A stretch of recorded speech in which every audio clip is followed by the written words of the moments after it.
Thanks very much for joining me. Today, Labor has claimed the 77th seat in the House of Representatives with the re-election of Fiona in the seat of Gilmore. What that means is that the coalition failed to take a single seat from the Australian Labor Party at the election just finished, and it confirms indeed that Labor will be a majority government when Parliament resumes in July. Today our caucus has met and elected a front bench to serve in the forthcoming government that I am proud to lead. I want to go through with you the appointments which will be sworn in tomorrow morning. I would confirm that I was re-elected unopposed as leader of the Australian Labor Party and therefore will serve as Prime Minister. Richard Marles will be Deputy Prime Minister and the Minister for Defence. Penny Wong will be the Senate Leader and the Minister for Foreign Affairs. Don Farrell will be the Deputy Senate Leader, the Minister for Trade and Tourism and the Special Minister of State. Dr Jim Chalmers will be the Treasurer. Senator Katie Gallagher will be the Minister for Finance, the Minister for the Public Service and the Minister for Women. Tony Burke will be the Leader of the House, as well as being Minister for Employment and Workplace Relations and Minister for the Arts. Mark Butler will be the Deputy Leader of the House and Minister for Health and Aged Care. Chris Bowen will be the Minister for Climate Change and Energy. Tanya Plibersek will be the Minister for the Environment and Water. Catherine King will be the Minister for Infrastructure, Transport, Regional Development and Local Government.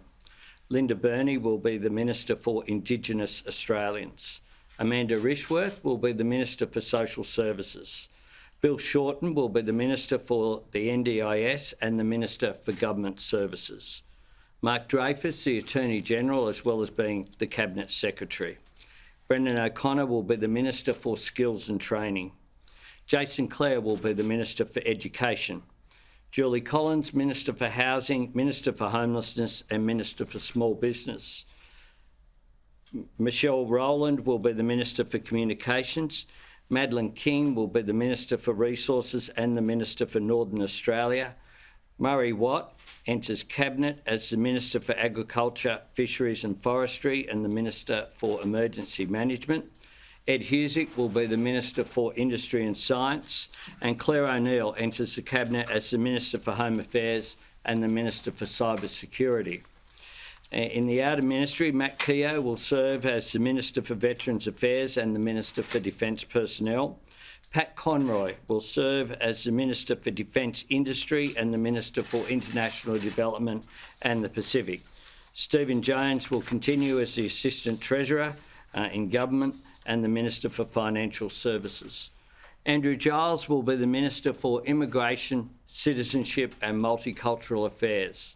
Anne R. Lee will be the Minister for Early Childhood Education and the Minister for Youth. Annika Wells will be the Minister for Aged Care and the Minister for Sport. Christy McBain enters the ministry as the Minister for Regional Development, Local Government and Territories. As Assistant Ministers, Justine Elliott will serve as Assistant Minister for Social Services and the Assistant Minister for the Prevention of Family Violence. Matt Thistlethwaite will be the Assistant Minister for Defence, the Assistant Minister for Veterans Affairs and the Assistant Minister for the Republic. Dr Andrew Lee will serve as the Assistant Minister for Competition, Charities and Treasury. Patrick Gorman will serve as the Assistant Minister to the Prime Minister. Jenny McAllister as the Assistant Minister for Climate Change and Energy. Carol Brown as the Assistant Minister for Infrastructure and Transport. Jed Carney as the Assistant Minister for Health and Aged Care. Emma McBride as the Assistant Minister for Mental Health, the Assistant Minister for Rural and Regional Health. Senator Malarndirri McCarthy will be the Assistant Minister for Indigenous Australians and the Assistant Minister for Indigenous Health. Tim Ayres will serve as the Assistant Minister for Trade and the Assistant Minister for Manufacturing. Senator Anthony Chisholm will serve as the Assistant Minister for Education and the Assistant Minister for Regional Development, and Tim Watts will serve as the Assistant Minister for Foreign Affairs. In addition to that, not in the ministry list, but Senator Pat Dodson, the father of reconciliation in Australia, will serve as the Special Envoy for Reconciliation and the implementation of the Uluru Statement from the Heart. This is a priority for the government, and Patrick Dodson will have responsibility, along with the Minister Linda Burney, for overseeing the Uluru Statement from the Heart as we move forward, particularly with our plan for a constitutional change, which will require a referendum, and we hope to put in place structures that allow for people across the Parliament to participate in that process, but also, importantly, for people out there in society, including the media. This is a change which is long overdue that we need to make. And I can't think of anyone better than Linda Burney as the Minister and Pat Dodson with that special responsibility to move forward. In addition to that, Senator Nita Green takes up the position of Special Envoy for the Great Barrier Reef, and Susan Templeman will serve as a Special Envoy for the Arts. This is an exciting team. It's a team which is overflowing, I think, with talent, with people who are absolutely committed to making a difference as ministers and assistant ministers in my government.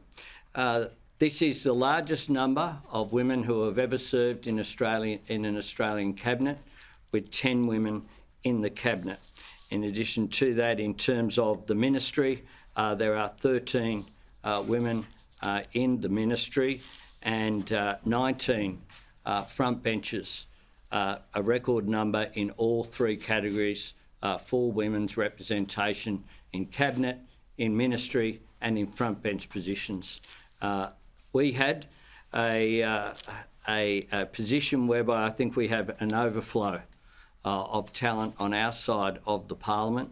I think that it's a mix of people who have served in the cabinet before. It is the most experienced incoming Labor government in our history since Federation. And I think that will augur well for how the government functions. We will have a swearing in tomorrow morning, first thing, and then I will convene a full ministry meeting tomorrow afternoon. On Thursday, there will be meetings of the National Security Committee and the Expenditure Review Committee. This is a government that has hit the ground running. This is a government that's determined to not waste a single day in office, to give Australia a government that is worthy of the courage, resilience and determination and compassion of the Australian people themselves. And I'm determined to lead that government.